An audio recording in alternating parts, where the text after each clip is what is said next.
So good evening to all of you.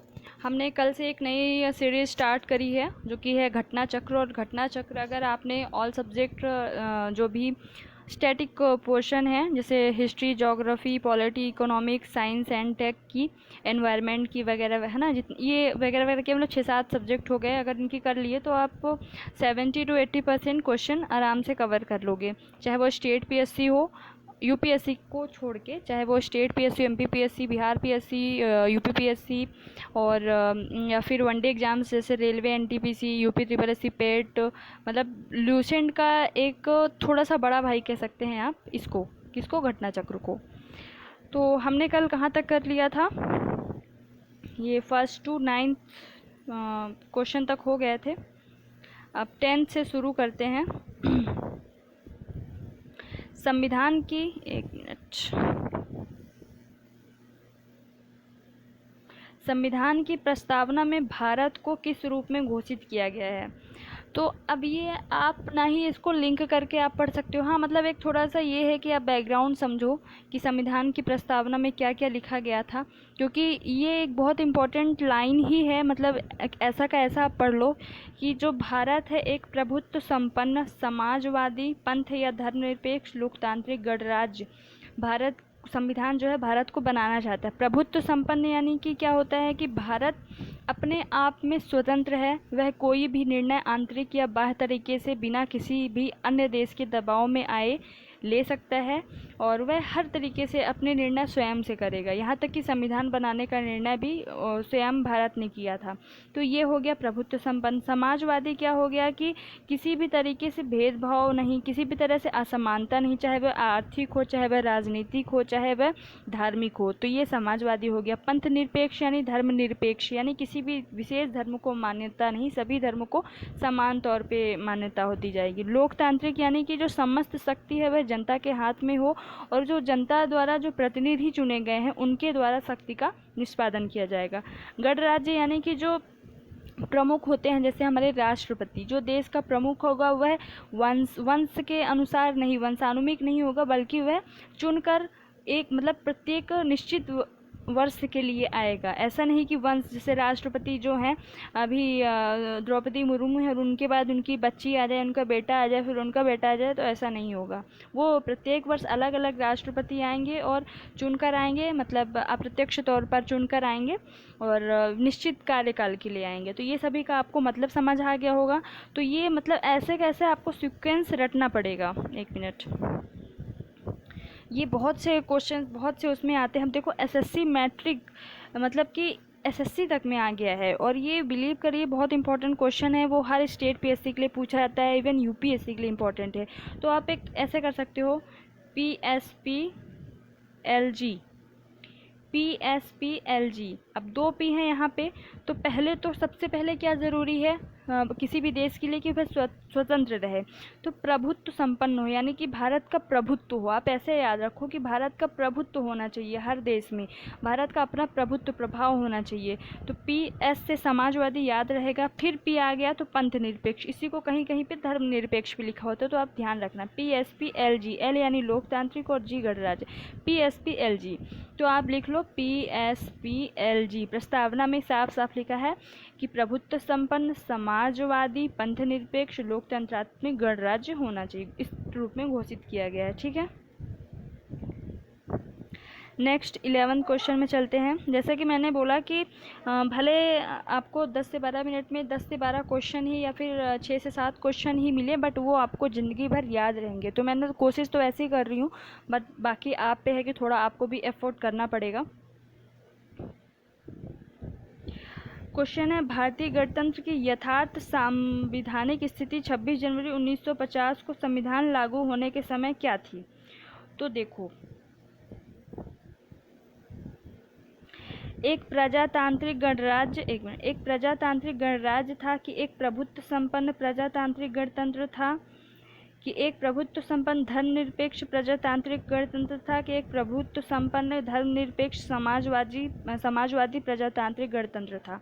तो आपको पता होगा कि 3 चीज़ें, इसको मैंने ऐसे याद किया है, स्पा जो हेयर स्पा कराते हैं ना, SPA, स्पा, जो 3 चीज़ें हैं वो है 42वें संविधान संशोधन, 42वें अमेंडमेंट 1976 में ऐड की गई थी। वो क्या क्या थी? एक समाजवादी, एक वही पंथ निरपेक्ष और एक अखंडता या हाँ अखंडता। ठीक है, समाजवादी, पंथ निरपेक्ष, अखंडता जो है वो 1976 में ऐड की गई थी। अब यहाँ पे पंथ निरपेक्ष आ गया, समाजवादी आ गया, तो ये तो आंसर होगा नहीं। यहाँ पे भी पंथ निरपेक्ष यानी वही धर्म निरपेक्ष, ये तो होगा नहीं। ये हो सकता है और ये हो सकता है, लेकिन यहाँ पे एक प्रजातांत्रिक गणराज्य, एक यहाँ पे प्रभुत्व संपन्न और प्रजातांत्रिक गणराज्य, तो आंसर होगा ये। ठीक है, अब आगे चलते हैं। भारत के संविधान की प्रस्तावना में निम्नलिखित में से वह शब्द कौन सा है जिसका समावेशन, जैसा कि मैंने बताया कि संविधान के 42वें संविधान संशोधन में किया गया है, तो आपको याद रखना है स्पा। इसमें क्या पूछा है कि वह शब्द कौन सा है जिसका समावेशन 42वें संविधान संशोधन के माध्यम से नहीं किया गया है। ठीक है, स्पा समाजवादी है, पंथ निरपेक्ष है और स्पा। अब देखो यहाँ पे ऐसे अखंडता होता है तो ना यहाँ पे गरिमा है ना यहाँ पे निष्ठा है, तो सी और डी दोनों होंगे, तो आई थिंक ये क्वेश्चन डिलीट हो गया होगा। ये एसएससी का क्वेश्चन था। संविधान की प्रस्तावना में भारत को कहा गया है, वही बार बार डिलीट हो रहा है, PSPLG। पी यानी प्रभुत्व संपन्न यानी सर्वसत्ताधारी भी जिसको बोलते हैं प्रभुत्व संपन्न, PSP समाजवादी, फिर ये पंथ निरपेक्ष आ गया, लोकतांत्रिक LG लोकतांत्रिक गणराज्य। ठीक है, तो ये बार बार क्वेश्चन रिपीट हो रहे हैं। संविधान बनाते समय निम्नलिखित में से कौन सा आदर्श प्रस्तावना में शामिल नहीं किया गया था? तो आपको एक प्रस्तावना होता है, एक पैरा का इतना बड़ा होता है, उसको आपको देख लेना है कि कौन कौन से शब्द एक तरीके से रट लेना है। अगर आप भारत के निवासी हैं, भारत के नागरिक हैं, और अगर आप प्रस्तावना के बारे में ही नहीं जानते हैं कि क्या होता है, आप टिकटॉक चलाना जानते होंगे, इंस्टाग्राम के सभी फीचर्स पता होंगे, टेलीग्राम के सभी फीचर्स पता होंगे, लेकिन प्रस्तावना में क्या है ये आपको नहीं पता है, तो ये बहुत बुरी बात है। तो प्रस्तावना में कौन कौन से शब्द हैं और उनके क्या मतलब हैं, ये एक नागरिक होने के नाते, जिम्मेदार नागरिक मतलब कि एक कर्तव्यनिष्ठ नागरिक होने के नाते आप सबको पता होना चाहिए। तो यहाँ पे पूछा गया है कि संविधान बनाते समय निम्नलिखित में से कौन सा आदर्श प्रस्तावना में शामिल नहीं किया गया है? स्वतंत्रता बिल्कुल थी, 5 तरह की स्वतंत्रताएं। ऐसे भी क्वेश्चन पूछा जाता है कि प्रस्तावना में कितनी तरह की स्वतंत्रता का उल्लेख किया गया है, तो 5 तरह की हैं। वे कौन कौन सी हैं? धर्म की स्वतंत्रता, विश्वास की स्वतंत्रता, अभिव्यक्ति की स्वतंत्रता, और 2 और हैं, मतलब मुझे अभी याद नहीं आ रहा है, 2 और कौन कौन से मैं अभी बताऊंगी। और समता 2 तरह की समता, एक तो अवसर की और एक प्रतिष्ठा, 2 तरह की समता, 5 तरह की स्वतंत्रता, 3 तरह की न्याय थे, आर्थिक, सामाजिक और राजनीतिक, और समाजवादी। संविधान बनाते समय पूछा गया है ना, कौन सा शब्द नहीं शामिल किया गया? तो समाजवादी, क्योंकि समाजवादी को 42वें संविधान संशोधन द्वारा जोड़ा गया था। ठीक है, तो कितने तरह की स्वतंत्रता का उल्लेख किया गया है? 5 तरह की, 2 तरह की समता और 3 तरह की न्याय। ठीक है, आगे चलते हैं। क्वेश्चन नंबर 15, भारतीय संविधान की प्रस्तावना में निम्नलिखित में से किस अभिव्यक्ति का प्रयोग नहीं किया गया है? संघीय शब्द का, सीधे सीधे देख रहा है। कब से पढ़ रहे हैं? लोकतांत्रिक गणराज्य, समाजवादी, धर्मनिरपेक्ष, ये सब हैं, लेकिन संघीय नहीं है। हालांकि ये 42वें संविधान संशोधन द्वारा जोड़ा गया है, बट इसमें ये नहीं बोला गया है कि संविधान बनाते समय, इसमें सीधे सीधे ये बोला गया कि भारतीय संविधान की प्रस्तावना में निम्नलिखित में से किस अभिव्यक्ति का प्रयोग किया ही नहीं गया है, तो संघीय शब्द का प्रयोग नहीं किया गया है। ठीक है, अब तक भारत के संविधान की उद्देशिका में कितनी बार संशोधन किया जाएगा? सिर्फ और एक बार किया जा चुका है, वो है 42वीं संविधान संशोधन। देन 17 क्वेश्चन है, हमारे संविधान की प्रस्तावना में उल्लेख नहीं है, वही फिर से आ गया क्वेश्चन। न्याय का है, जैसे कि बताया गया है, और न्याय कितने प्रकार के? 3 प्रकार के। राजनीतिक यानी कि राजनीतिक में मतलब कि सभी को चुनाव में भाग लेने का हो, अधिकार हो, राजनीतिक हो गया। धार्मिक यानी सभी को अपने धर्म को मानने का अधिकार हो, और राजनीतिक हो गया, और धार्मिक हो गया। आर्थिक यानी कि सभी को अपने जीवन निर्वाह के लिए आर्थिक व्यवसायों से जुड़े रहने का किसी भी भेदभाव के बिना अधिकार हो।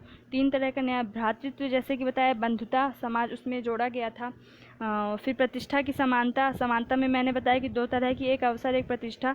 लेकिन वयस्क मताधिकार को प्रस्तावना में नहीं यहाँ पे वर्णन किया गया है, बल्कि वयस्क मताधिकार एक संविधान संशोधन आया था आई थिंक 61वां संविधान संशोधन था, और उसमें ये बताया गया कि 18 वर्ष के ऊपर के सभी लोग मतलब चुनाव में मतदान दे सकते हैं। ठीक है।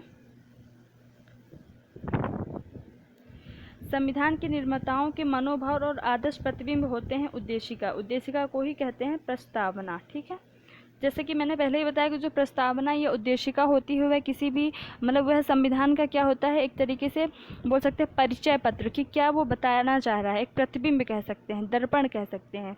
तो वही बोला है कि निर्माताओं के मतलब जो संविधान के निर्माता थे जिन्होंने बनाए हैं, उनके मनोभाव और आदर्श यानी कि उनकी जो थिंकिंग थी, विचार थे, उनके प्रतिबिंब होते हैं। कौन होते हैं? उद्देशिका। पहले ही उनके जो विचार क्या की जो समरी है उद्देशिका में दिखाई गई है कि क्या क्या वो चाह रहे थे कि भारत कैसा देश हो। फिर 19th क्वेश्चन है, भारत के संविधान में संघीय शब्द का प्रयोग कहाँ पर हुआ है?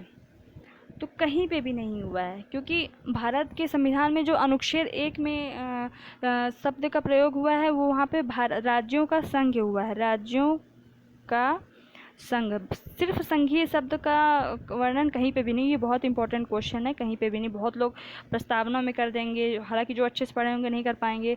अनुच्छेद 368 तो सवाल ही नहीं है, संशोधन से है, तो ये तो हो ही नहीं सकता। भाग 3 जो है मूल अधिकार से संबंधित है, तो मतलब कहीं पे भी संविधान में किया ही नहीं गया है संघीय शब्द का प्रयोग, याद रखना है आपको। ठीक है।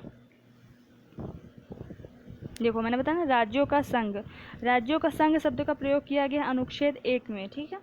संघीय शब्द का प्रयोग नहीं किया गया है। संविधान में सम्मिश्र यानी संयोजित भारत का वर्णन निम्नलिखित में से किस प्रकार किया गया है?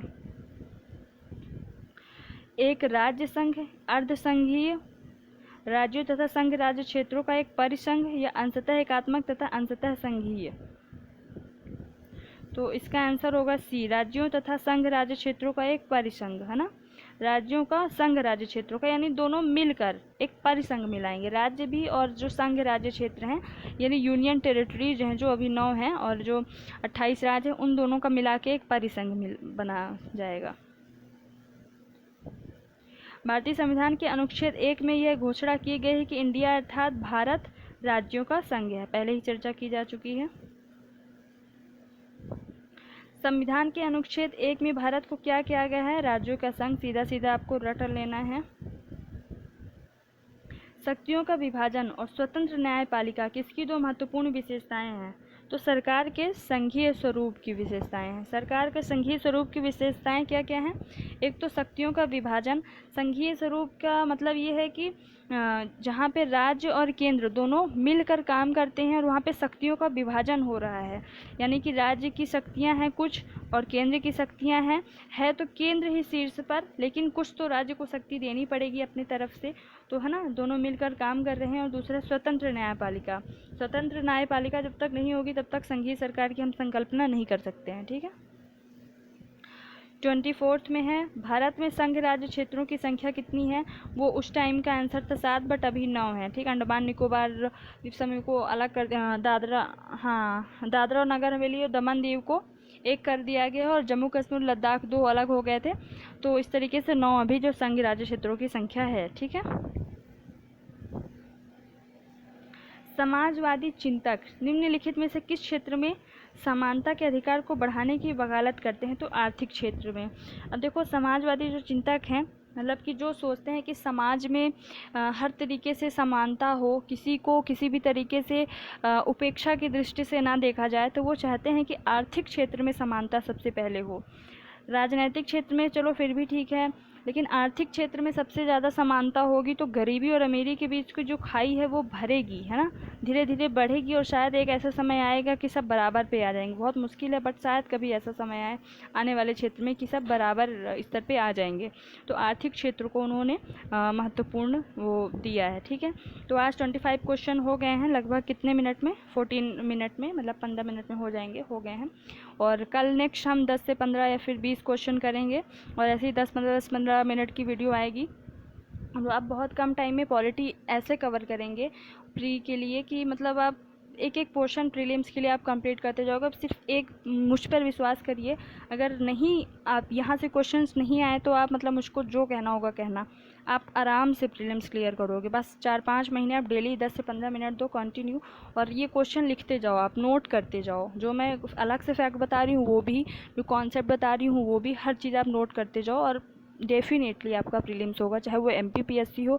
और 1-2 मार्क कट ऑफ से, 1-2 मार्क्स नहीं, आपके 4-5 मार्क्स कम से कम ज़्यादा होंगे, चाहे MPPSC हो, बिहार PSC हो, फिर कोई भी स्टेट PSC हो। ठीक है, थैंक यू। जय हिंद, जय भारत।